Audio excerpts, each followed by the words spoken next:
唉，今日要見嘅呢個仁兄真係世界第一咁大牌，竟然可以做外賣仔，不過佢算得起嘅。大家好，我係蔡俊賢，我係香港劍擊代表隊嘅成員。喂，你而家世界第一喎！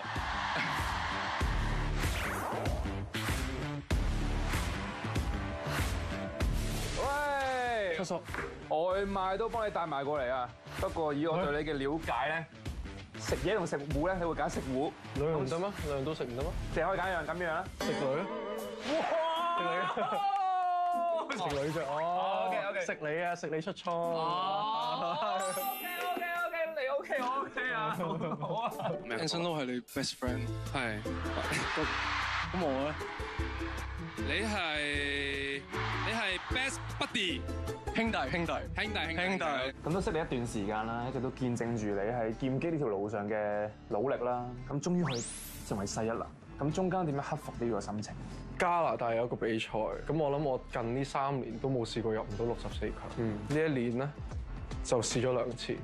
劍擊生涯其中一個最大嘅低潮。咁當時我係同教練講話，我想唔打之後落嚟嘅比賽。佢叫我都得返3個比賽啦，堅持埋佢啦。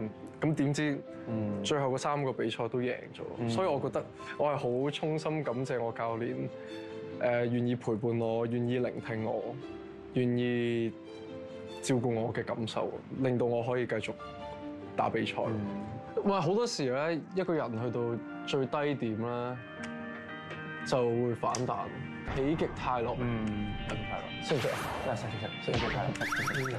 所以都即係同好多人，想同好多身邊嘅人講，就係如果你真係而家呢一刻你嘅低潮去到令到你好唔開心，你要同自己講係最低嘅低潮嚟㗎啦。下一個比賽你或者下一個工作你就會好順利，就會揾得返你嘅高潮。講得好，自摸嚇，等咗好耐。好好啦，喂，我哋咁問一題都夠啦，夠好似。